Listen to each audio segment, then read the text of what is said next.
Good morning, everybody. I'm Jean with the prosecutor's office. It's good to be back.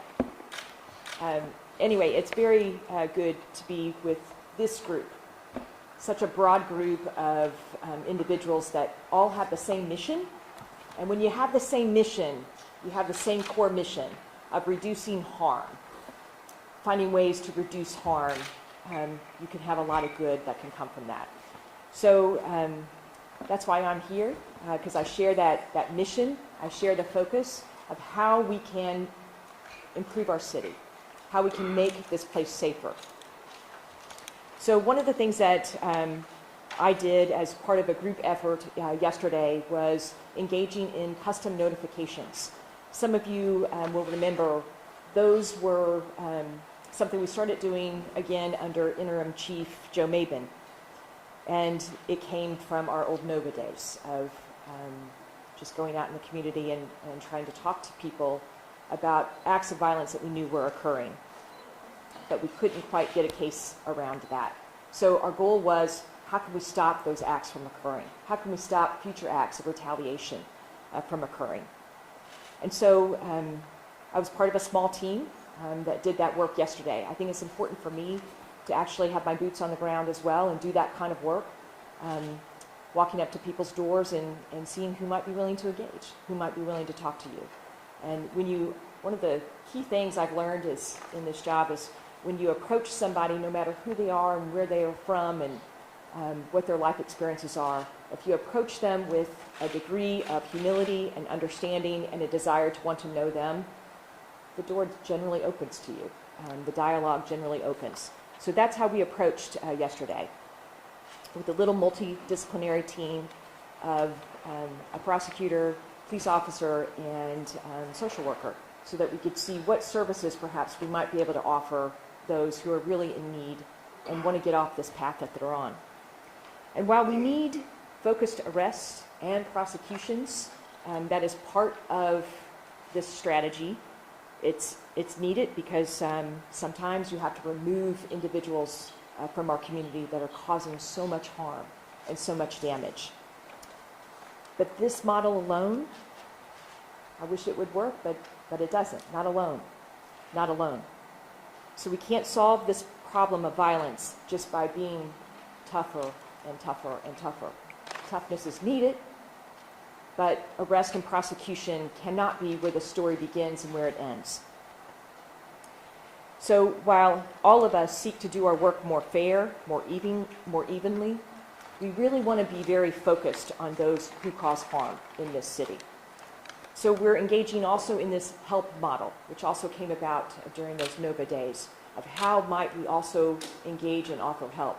We've learned a lot from those early days of KCNOVA, of how to actually offer help, who to engage in that effort with us. And it's part of our overall strategy to prevent and reduce violence, combat violence in this community. So I'm really grateful to be part of this team. I'm really grateful that all of you are here and that you've heard a little bit about what we've done in the last few days. But also know this is just the beginning of not a new collaboration, but probably one that's being restarted at the helm of Chief Graves. I'm really grateful to be here. So with that, I'll turn it over to who's next. Next is Melissa Johnson from Partners for Peace, which is out of Mayor Lucas's office. Good morning, everyone. As Chief Graves stated, my name is Melissa Johnson, and I currently serve as Mayor Quentin Lucas's Director of Public Safety. And unfortunately, the mayor could not be here with us today, but his office is honored to stand with Chief Graves and all of the other aforementioned partners for this coordinated effort to remove dangerous offenders off of our streets and restore hope to some of our most vulnerable neighborhoods. Partners for Peace is a collaboration with the City of Kansas City, Kansas City Police Department, Jackson County Prosecutor's Office, Combat, and dozens of organizations that utilizes real-time police intelligence to connect those imminently at risk of committing violence to restorative social services, the help that Jean Petersbaker was just talking about. We offer everything from grief and trauma counseling, livable wage job training and opportunities, rent and utility assistance, free legal assistance, and mentorship, amongst other offerings as well. And while I am very, very proud to stand here with everybody behind me today, I am most proud to stand with all of you watching, because a true collaborative effort requires the participation of every single Kansas City resident that is ready to say enough. Enough mothers have lost their children of all ages. Enough people are too scared to walk around their own neighborhoods. And enough of living in constant fear that violence may land at your doorstep or affect your family. So yesterday, in partnership with the Community Engagement Division of the Kansas City Police Department, we handed out these pamphlets to as many homes and as many people that were willing to engage with us. So if you see something, say something. If you know that someone has fallen on hard times and may be at risk of committing criminal activity, have them call Partners for Peace. That number is 816-775-2525. Again, 816-775-2525. To be connected to a social worker and life-altering restorative help. As Jean just mentioned, it is a new day in Kansas City. And the theme of this new day is togetherness. Our Kansas City Police Department and our prosecutors are working together.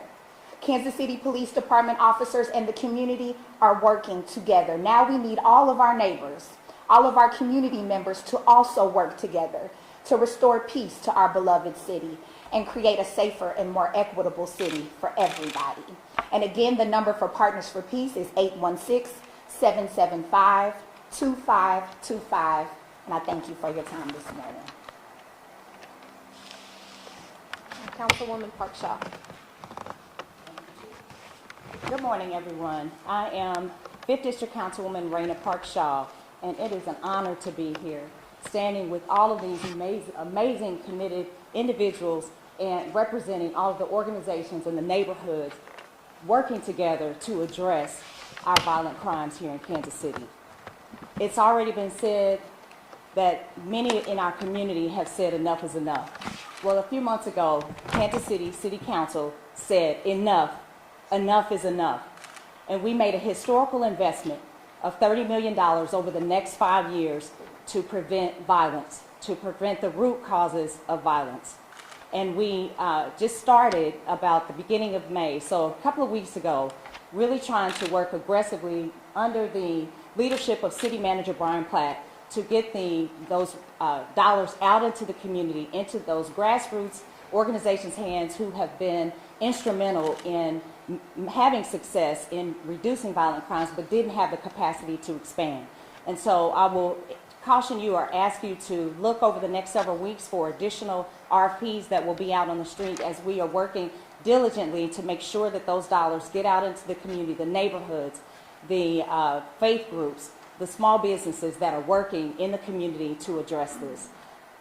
This collaboration is huge for Kansas City, as we are unfortunately seeing unprecedented numbers.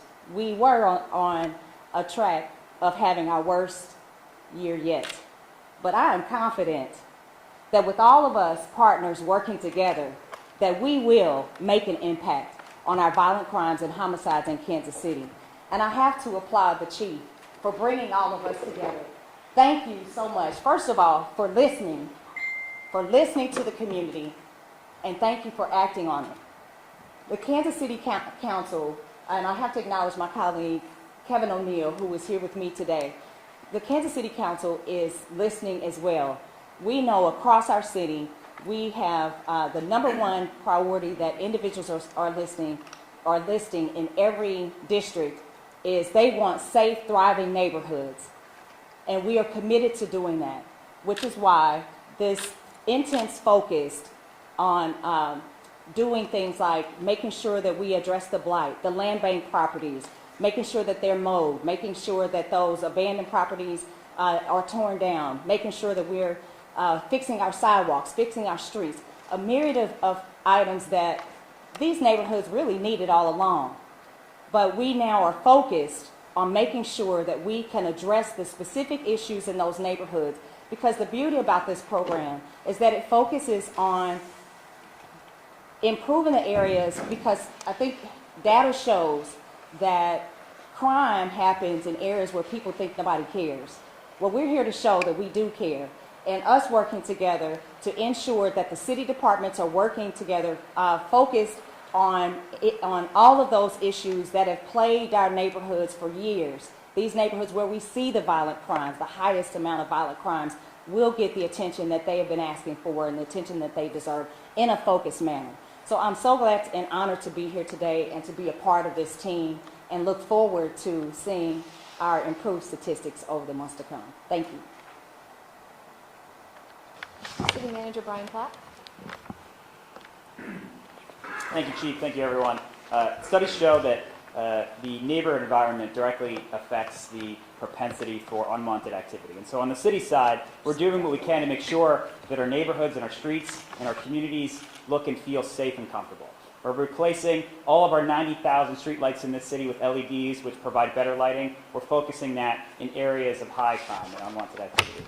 We're planting 10,000 trees over the next 3 years. We're resurfacing a record amount of streets and filling potholes like we never have before. We're repairing sidewalks like we never have before. We've collected thousands of pounds of trash from just the east side alone in the last few months, and we've got a lot more to do. In fact, we've got a neighborhood cleanup coming May 20th on the east side, and we've already had some already this year. These things go such a long way to, as Councilman Park Shaw said, to make our neighborhoods feel safer, to make sure that unwanted activity doesn't feel like it can grow and fester in some of these areas, but also to make our neighborhoods more comfortable and just improve quality of life for all of us. Thank you very much. And Major Kari Thompson of the Community Engagement Division.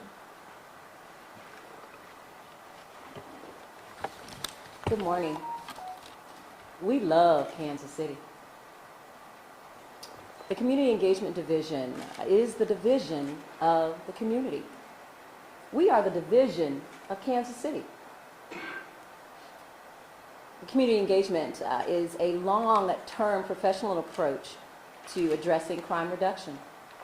The Community Engagement Division was created to intentionally galvanize our community's outreach, create and bolster consistent efforts, messaging, and relationship building, and providing sustainment. This is what we accomplished yesterday. The men and women of the Community Engagement Division conducted over 400 residence checks with the citizens of Kansas City.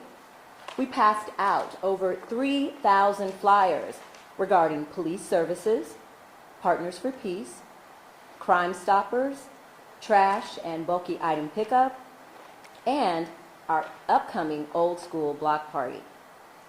What we accomplished yesterday is going to reverberate and make waves throughout our city. We are excited for the future of this city, and the partnerships that we are building will truly make us a Kansas City united. To all the members of our community, our advocates and our active allies that are here today, we are so thankful for you. Our partnerships are going to enhance safety and the quality of our neighborhoods. So those partners here today and those that are out in our city doing the work of our communities, we want to thank you for your love of our neighborhoods. And with you and the other amazing organizations here in our city, we're going to make Kansas City that shining city on a hill. So stay tuned. Thank you.